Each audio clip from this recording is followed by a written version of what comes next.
What up, gang? Carolina Jackpot Time coming at you on Thursday morning. I hope everybody's doing good today. Yeah. Had no idea what to talk about today. I don't really have a particular topic for today's video. I just figured I'd turn it on and start recording and start talking. What's going to happen with this game this weekend? Is South Carolina going to go get blown out? Or are they going to put up a fight against Texas A&M? Losers of 4 in a row. And, 6 of our last 7 ball games? Jesus Christ.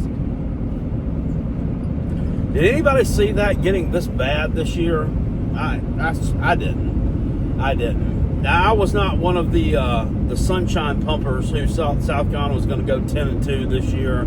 I saw that. We're going to go 11-1. We're going to sneak into college football playoffs. Saw all this dumb stuff put out there. That's people that just don't. I don't want to call them fair weather fans, but it's people that don't really do a lot of research into your opponents, what they've got coming back, what they've got going on, what you've got coming back. All you do is look at results from last year and then listen to a few talking heads, listen to some people on Twitter, most of whom don't know what they're talking about, and that's what you base your knowledge off of. And hey, I mean, maybe it's not fair weather fan. Maybe that's not the right thing to say. It's uninformed fan, I guess, would be, and fans who see things with their own eyeballs, but they don't want to take what they saw as factual. They just want to spin something and listen to something positive somebody else says and make it into that. Okay, so I don't know. I certainly didn't see this turning out this way. But this is it's not been a great year. I mean, it's not been a great year for me on a personal level, and it hasn't been a great year for my fandom as well. So par for the course. Hope that hopefully 2026 sets up a lot better, because 2025 sure hadn't been it in a lot of ways. Could they potentially lose all 3 of their remaining games, and then how would that affect recruiting going forward? I was posed that question today. I don't see any world where they lose to Coastal Carolina. I don't see that happening. That's one thing Beamer's not done here, which he's screwed up about everything you can screw up. But he's not lost the group of 5 yet. But there's always a time for that to happen. He almost did a couple of years ago against Jacksonville State. He almost did a couple of years ago. So it's one to definitely keep an eye on. That's next Saturday at I think 4 in Williams-Brice. Coastal Carolina's 6-3.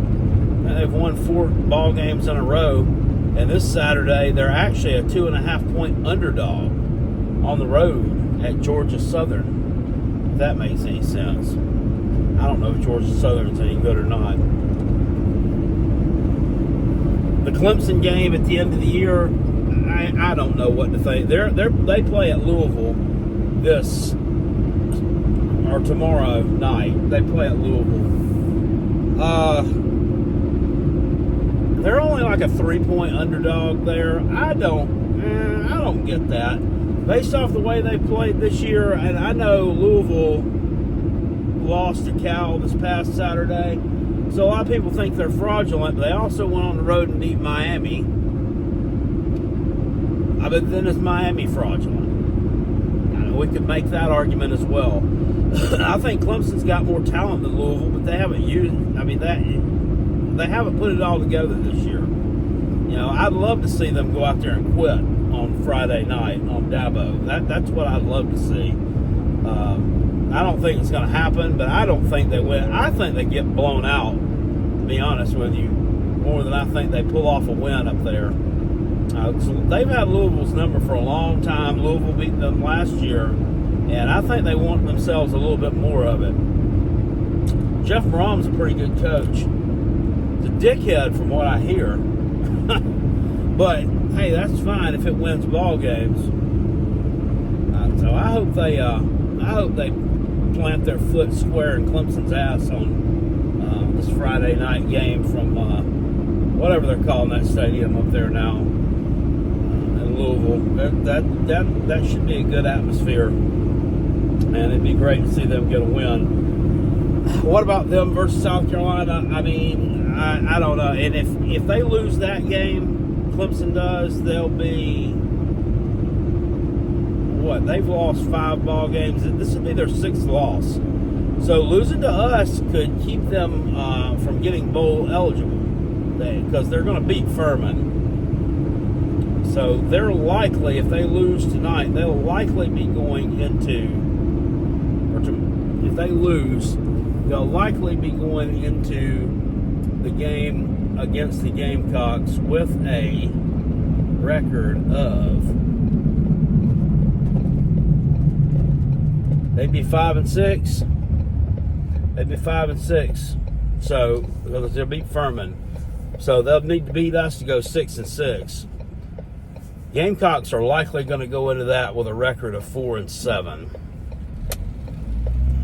That's what I'm predicting there. Because we're 3-6 right now. They'll beat Coastal and lose to A&M.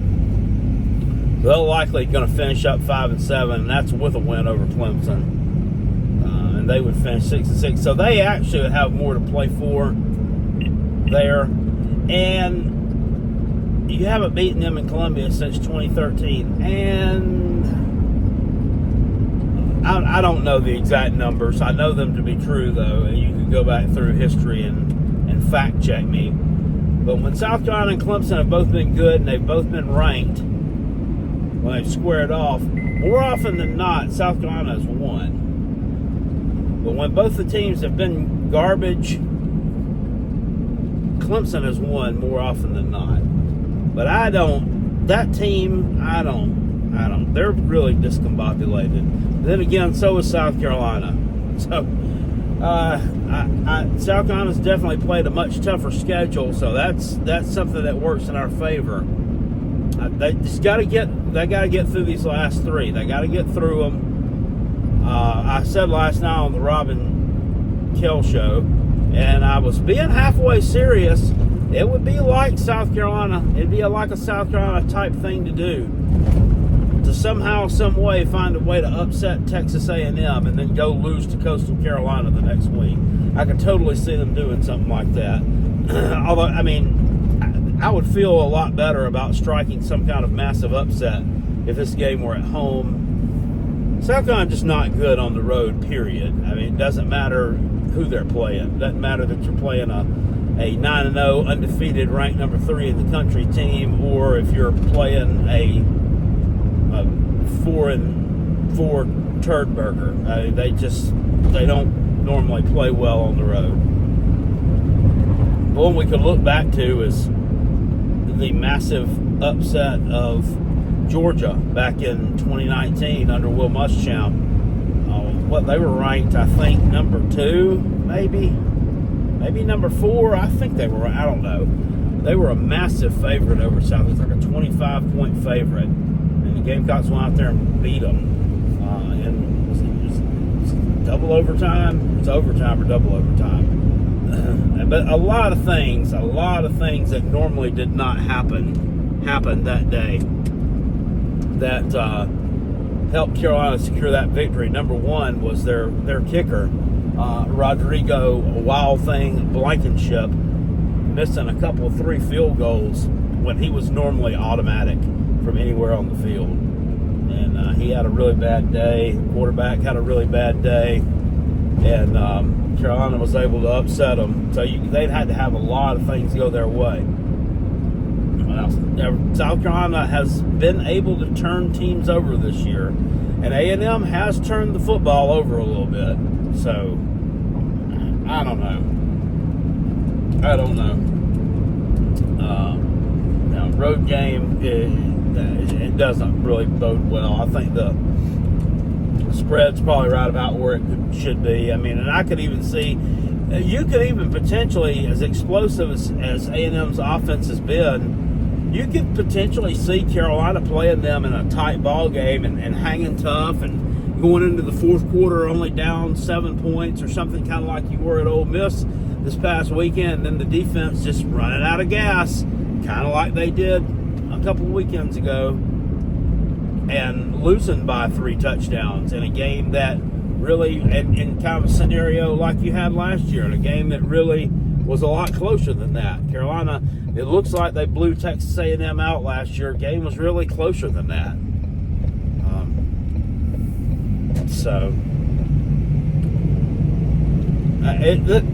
Pulling for this team is just exhausting, and it really is. It may have taken some years off my life, for being perfectly honest. I had a Clemson fan yesterday who was actually leaving yesterday to head up to Louisville for the football game with some friends. Recognized me in the Dollar General parking lot over in Easley, and talked to him for a minute. He said he was a Clemson fan, that he enjoyed my videos, but he did worry. He worried about my health, and was afraid that one day that I may actually have a stroke and actually pass away during a live stream. And I told him, hey, it's possible. That's possible, because I definitely get into them. I certainly don't want that to happen. There's certainly nothing to joke about, but hey, hell, it could happen. It really could. I get way too upset over college football way too easily, and sometimes prematurely. I've gotten really upset during some games that they've actually won and won going away. This year's Kentucky game, for instance, that first drive, they ran it down our throat, man. Oh my gosh, I was freaking livid. I was kicking stuff, cussing up a damn storm, and they came back and won the game easily. But man, I was not a happy camper during that first drive. So we'll have to see how this one goes Saturday. This one should be a pretty fun live stream. I'd like to get a lot of people over there to watch this one, be in attendance for it. It's a noon game. I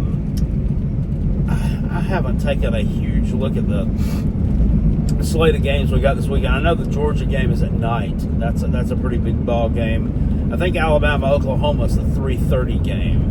Those are your bigger games this weekend. It seems like the past couple of years, the good games, like the really big games, it's all been split up just a little bit, because each year we've had an extra week to the season, and we've had 2 bye weeks. That was last year and this year. This is something about the way the calendar fell. Next year, it's going to go back to check this out. Carolina's got a 9-game SEC schedule next year. Well, everybody does. They got a 9-game SEC schedule next year, and you only got 1 bye week. So that's going to make things even tougher. It's going to make things tougher on a lot of these teams that don't have, tremendous depth, and sometimes you can get injury prone, and Gamecocks being one of those kind of teams. So that just makes building your roster and getting quality depth even just that much more important. Looking at the way the schedule is going to pan out next year and what you got. But I'm interested in everybody's thoughts on that. What do you think about these next 3 games? What do you think? Does South Carolina win out? Yeah, right. Do they win out? Do they win 2 out of 3? Do they win 1 out of 2? Do they drop all 3? Does it even matter? I'm interested to hear your thoughts. And I will talk to you guys later on. It's time to get in here and go to work. I appreciate you. Peace, and I'm out of here. Go Gamecocks. Woo!